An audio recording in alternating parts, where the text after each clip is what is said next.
Welcome to Chapter 4. In this chapter we're going to talk about activity-based costing, and it's kind of a carryover from Chapters 2 and Chapter 3.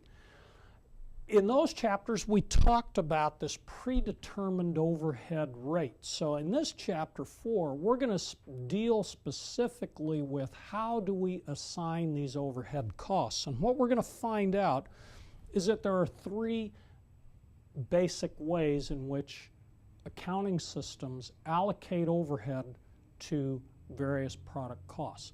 The first is having a single plant-wide rate. So you'd have one overhead rate regardless of the department. Obviously that's a pretty simplistic cost allocation basis, and from there we're going to move into more complex. Second being the departmental overhead rates, where we would have an overhead rate charged from each department. Finally, we would take it into even more detail and allocate costs based on different activities. The thing for you to keep in mind is one of the decisions you will have to make as a manager is, does the benefit of moving to a more complex system, does it outweigh the cost, the simplicity cost of a plant-wide rate? And we'll talk about the different methods, and if we move to slide 8, we'll see the plant-wide overhead rate. And here we just take all our indirect overhead costs, we combine them for the entire plant, we develop our overhead rate, and we allocate them to the products 1, 2, and 3. The calculation is shown on slide 10, and in slide 10 you'll notice we take the total budgeted overhead costs and we divide it by DLH, which is the direct labor hours, and we get our plant-wide overhead rate, which is based on, it'll be an amount based on direct labor hours. Yeah, so in the plant-wide overhead rate, the advantages are it's real easy to do, it's very simple, the information is there, and it's generally considered GAAP accounting, generally accepted accounting principles. The disadvantages are that it is so simplistic that you might actually be calculating an incorrect product cost, which would lead you to incorrect pricing decisions for your product in the marketplace, which could thereby affect the profitability on your product. So that's the plant-wide rate. Now if we move to slide 14, you'll notice this slide is a little more complex than the first one. And here what we do, rather than having a plant-wide rate, we have two departments, A and B. We collect all our costs by department. We set up a different rate for Department A and Department B, and then notice we allocate those costs out to Product 1, Product 2, and Product 3. The calculation for this is shown on slide 18, and there again, this time we just take the total departmental overhead costs for each of the departments and we divide it by whichever departmental allocation base we've decided to use, whether it's direct labor hours or something else. And if we go to slide 21, we'll see the advantages and the disadvantages of the departmental rate.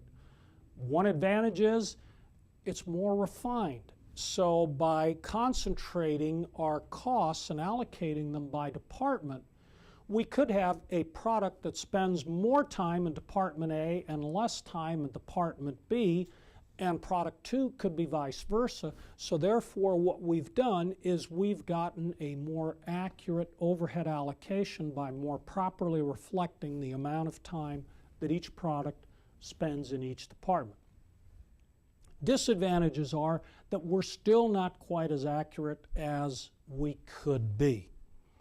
So if we move to slide 22, we move to what's called ABC, or activity-based costing. And here what we do is we look at different activities. And for example, if we're trying to determine the cost of our delivery vehicles, well, one activity that we might use is the number of miles that we drive the delivery truck. that will be a different measure than we would look at assigning our machine costs, which we might assign those on the basis of machine hours. So here we take all our activities, and these are going to be multiple. There are going to be many of them. We have our activity pools. We collect those. We get an overhead rate for each, and then we apply those to each product. So if we move to slide 23, you'll notice there are 4 steps involved in applying ABC costing. We identify the activities and the costs. We look at, we group them into activity pools. We determine an activity rate for each activity pool, and we allocate the overhead costs using those activity rates. So if we then, now let's take a brief look at each step. If we start with slide 24, we have 4 different levels of activities on which we measure these pools. We have a unit level, meaning by entity of activity. We have a batch where we group them together in a certain process. We have a product level where we allocate them by product. And then finally we have a facility-wide level for such things like janitorial costs. So if we move then to slide 29, we're going to look at step 2, which is the cost pools. And what we do here is we again look at our overhead costs as we collect those by the activity pools. If we go then to slide 32, we get to step 3 of the process. And now we compute our activity overhead rates based on the pools and the measures to which we assigned.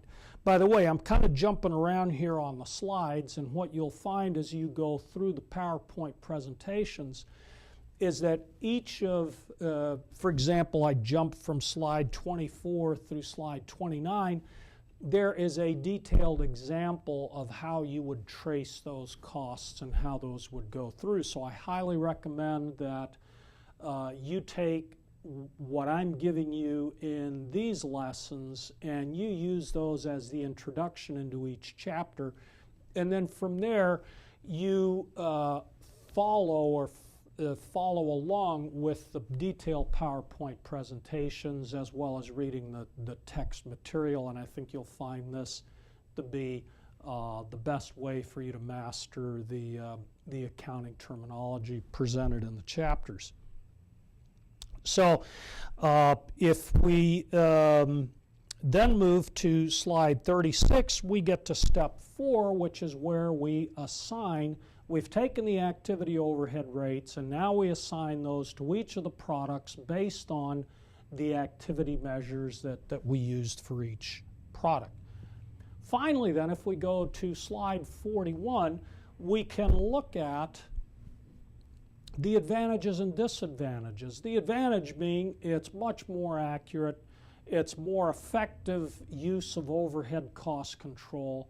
It allows us to better manage our activities. The disadvantages are the cost to implement this system, to maintain it, may be more than the benefit you receive from having more accurate cost data. And again, this is something that you as the decision maker in your company will have to decide as to, do I need more accuracy in my costing, or do I need more simplicity in my costing?